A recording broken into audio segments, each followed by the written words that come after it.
Good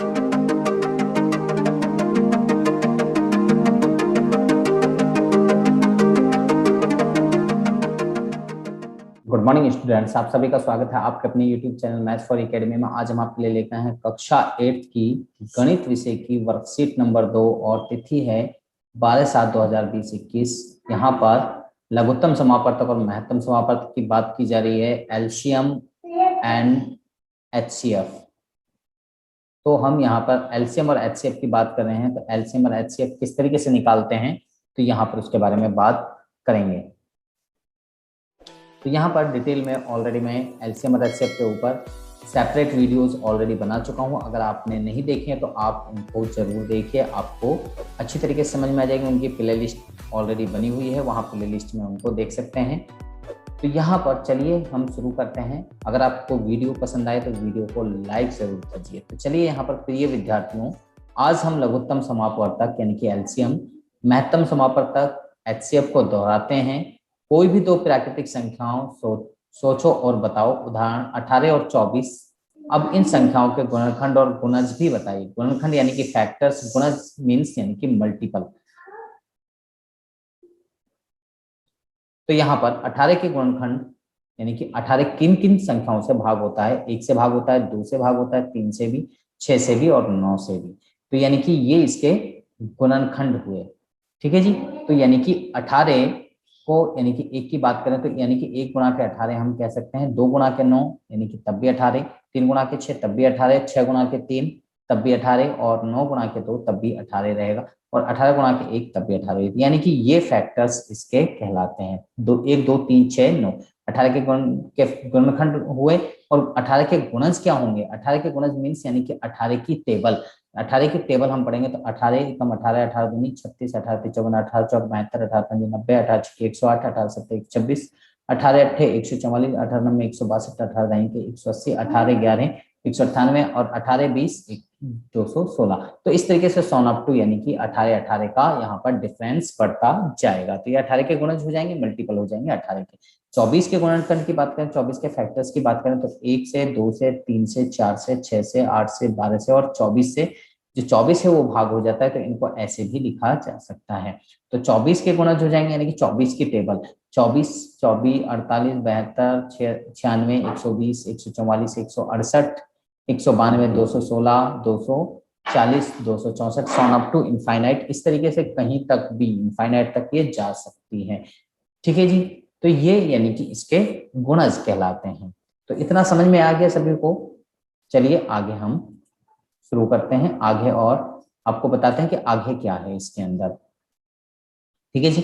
आपने गुणज और फैक्टर्स यहाँ पर सुन लिए हैं।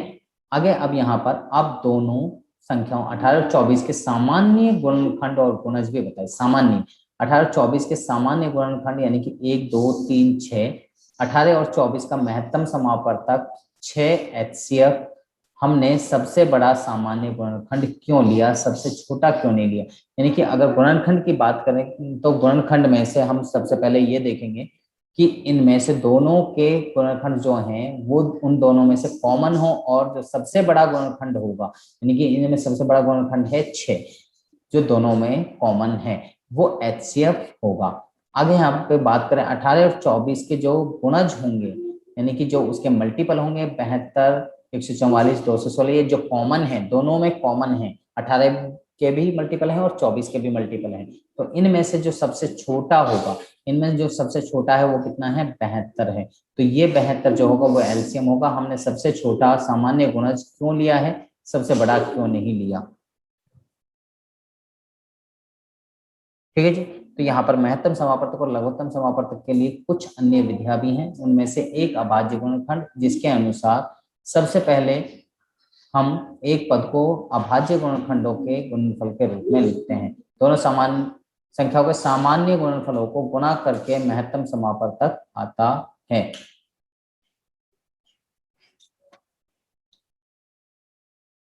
ठीक है जी। तो आगे हम यहाँ पर आगे और बताते हैं आपको किस तरीके से आपको करना है। तो कौन कौन सी विधियां हैं, आगे ये विधि भी है। इस तरीके से हम करते हैं यानी कि 18 के सबसे पहले हम फैक्टर्स कर लेते हैं। यहाँ पर 18 के फैक्टर्स हम इस तरीके से करते हैं, 2 से भाग के 18 को 9 आ गया, फिर 3 से भाग किया, 9 को 3 आ गया, फिर 3 से 3 को भाग किया, 1 आ गया। तो इस तरीके से 24 को भाग किया हमने, यहाँ पर 2 2 2 3 और ये 1 फैक्टर्स आ गए। इनको हम इस तरीके से लिख लिए, 18 के फैक्टर्स हमने यहाँ पर लिख लिए, 24 के फैक्टर्स इस तरीके से हमने यहाँ पर लिख लिए। इन दोनों में जो कॉमन है, दोनों में कॉमन, एक कॉमन है, एक 2 कॉमन है, एक 3 कॉमन है। ये 18 और 24 के जो कॉमन है 1 2 3, इन तीनों को मल्टीप्लाई कर देंगे तो 6 हमारा आ जाएगा। और लघुत्तम समापवर्तक निकालने के लिए हम दोनों संख्याओं के सभी गुणनफलों को गुणा करते हैं, मगर सामान्य गुणनफलों को सिर्फ एक ही बार गुणा करते हैं। तो 18 और 24 का लघुत्तम समापवर्तक क्या होगा? तो यहाँ पर 18 और 24 का, तो यहाँ पर एक कॉमन था पहले ही, वो लिख दिया। 2 एक बार लिखा हमने यहाँ पर, ये 2 की जो कॉमन संख्या है 2, वो कितनी बार है? जो सबसे ज्यादा अधिक बार आई, यानी कि 3 बार। तो यानी कि यहाँ पर 2 कितनी बार लिखेंगे? 3 बार लिखेंगे। और 3 सबसे अधिक बार कितनी बार आया? 2 बार आया, तो 3 2 बार यहाँ पर लिखेंगे और सबको मल्टीप्लाई कर देंगे तो 72 हमारा यहाँ पर ये लघुत्तम समापवर्तक आ जाएगा। पहला सवाल है यहाँ पर, निम्नलिखित संख्याओं को गुणनखंड बताइए। तो इन संख्याओं को 9 13 16 22 और 50 ये संख्या दी गई हैं। इन संख्याओं का गुणनखंड हम आगे आपको बताएंगे।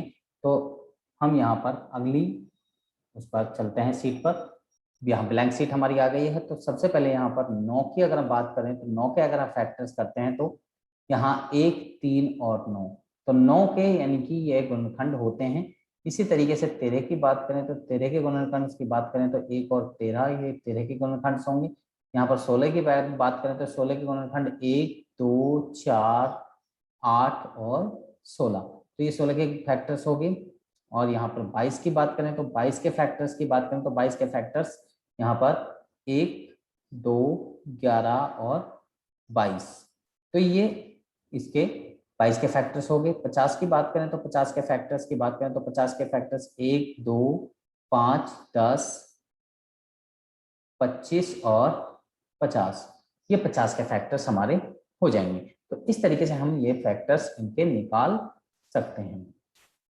ठीक है जी, ये हम डिवाइड करते हैं, यानी कि ये संख्या 9 जो है इन संख्याओं से भाग होती है, 13 इन संख्याओं से भाग होती है, 16 इन संख्याओं से भाग हो सकती है, 22 इन संख्याओं से भाग हो सकती है। तो ये फैक्टर्स कहलाते हैं।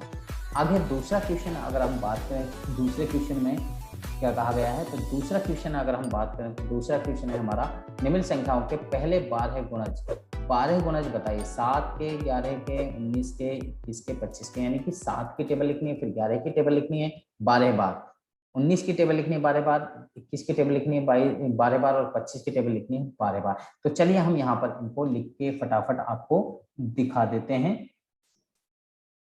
तो चलिए यहाँ पर हम सबसे पहले यहाँ पर आपको 7 की टेबल लिख के दिखा देते हैं। 7 की टेबल 12 बार, तो 7 की टेबल आपको लिखनी है।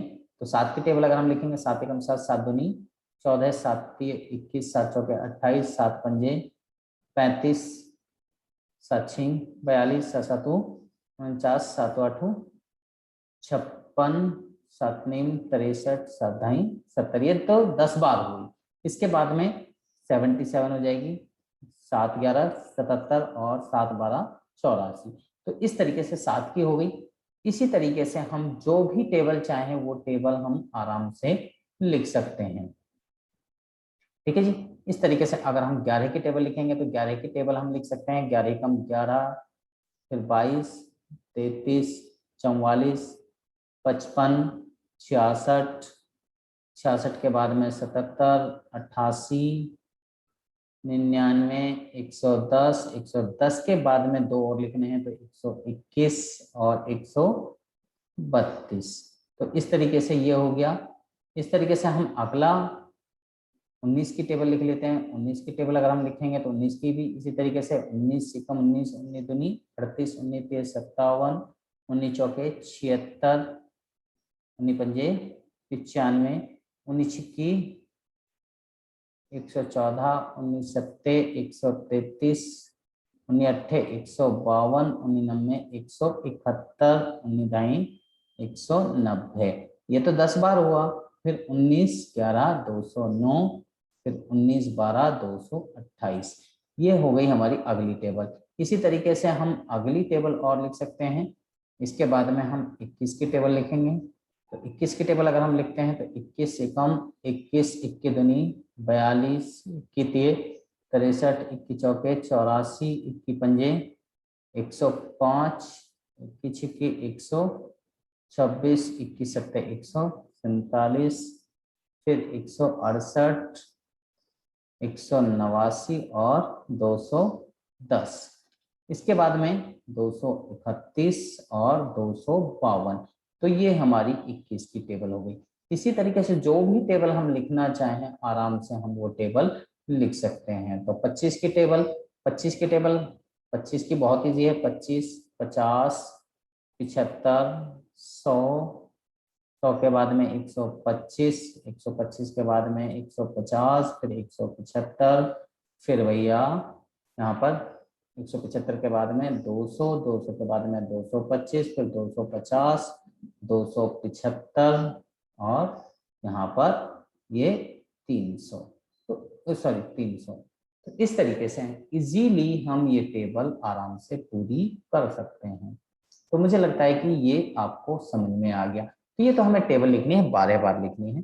तो टेबल लिखने का तरीका ऑलरेडी मैंने आपको बता रखा है, वीडियो बना रखी है। अगर आपको नहीं आती है तो वो टेबल वाली वीडियो आप जरूर देख लीजिए।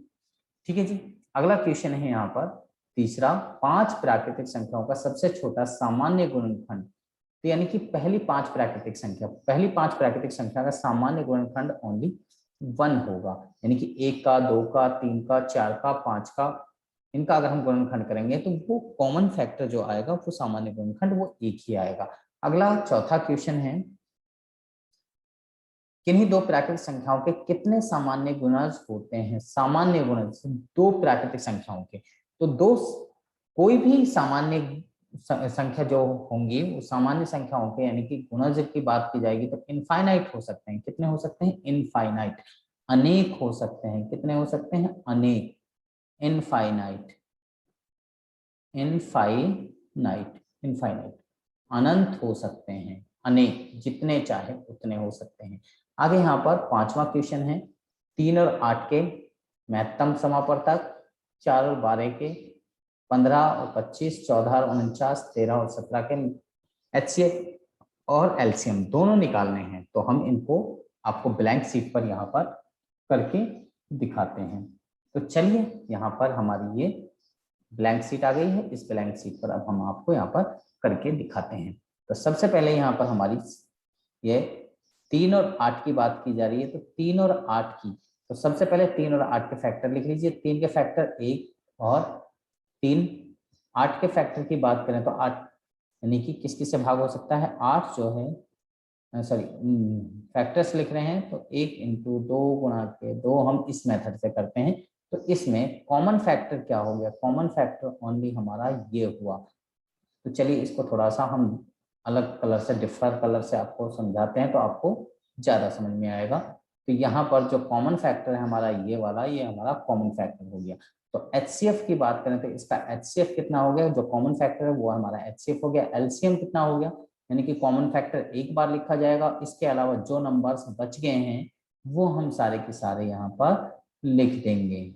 मल्टीप्लाई में है तो मल्टीप्लाई में लिखेंगे और सबको मल्टीप्लाई कर देंगे तो कितना आ जाएगा? 24। इसी तरीके से हम यहाँ पर अगले नंबर्स हैं जो उनका HCF निकालेंगे। 4 और 12, 4 और 12 के फैक्टर करेंगे तो यानी कि 4 के फैक्टर हम करते हैं तो 1 गुणा के 2 गुणा के 2 ये लिखे जाएगा।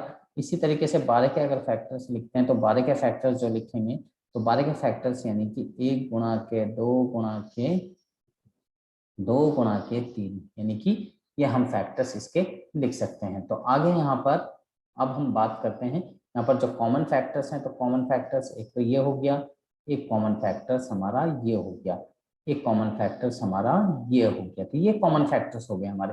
तो HCF की अगर बात करें तो HCF क्या हो गया? जो कॉमन है यानी कि 1 इंटू के 2 इंटू के 2 यानी कि 1 गुणा के 2 गुणा के 2 यानी कि 4 HCF हो गया। और LCM की बात करें तो LCM की बात कर रहे हैं तो एलसीएम क्या होगा? यानी कि 4 तो है ही, इसके अलावा जो नंबर बच गया 3, तो इन दोनों को मल्टीप्लाई करेंगे 4 के 12। वैसे इन नंबर्स में ऐसे भी कह सकते हैं 4 और 12 में कॉमन फैक्टर यानी कि जो HCF होगा वो छोटा वाला नंबर होगा और जो एलसीएम होगा वो बड़ा वाला नंबर होगा, क्योंकि दोनों एक दूसरे, यहाँ पर एक छोटे नंबर के टेबल में अगर बड़ा नंबर आता है तो बड़ा नंबर यानी कि एलसीएम हो जाता है और छोटा नंबर HCF हो जाता है, ऐसे भी हम कह सकते हैं। अगला सवाल यहाँ पर क्वेश्चन नंबर अगला है 15 और 25 के फैक्टर करते हैं। तो 15 के फैक्टर करते हैं तो 1 गुणा के यहाँ पर 3 गुणा के 5, तो इसके हमने फैक्टर्स कर लिए। इसी तरीके से 25 के अगर फैक्टर करेंगे तो 1 गुणा के 5 गुणा के 5। तो इनमें कॉमन फैक्टर्स क्या हैं? तो कॉमन फैक्टर्स की अगर बात करें तो कॉमन फैक्टर्स हमारा यहाँ पर दोनों में 5 आता है और यहाँ पर 1 आता है। तो ये HCF की अगर बात करेंगे तो HCF हमारा कितना होगा? HCF यानी कि 1 गुणा के 5, तो यानी कि 5 हमारा कॉमन फैक्टर हो गया। एलसीएम लीस्ट कॉमन मल्टीपल क्या होगा?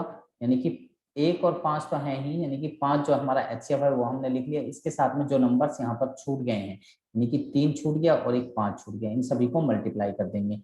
तो यहाँ पर इनको अगर मल्टीप्लाई करेंगे तो 5 हम 25, 25 75, ये हमारा आंसर हो जाएगा इसका। अब नेक्स्ट क्वेश्चन की बात करते हैं। नेक्स्ट क्वेश्चन क्या है हमारा? नेक्स्ट क्वेश्चन है 14 और 49। 14 के फैक्टर करें तो 1 गुणा के 2 गुणा के 7, ये इसके 14 के फैक्टर हो गए।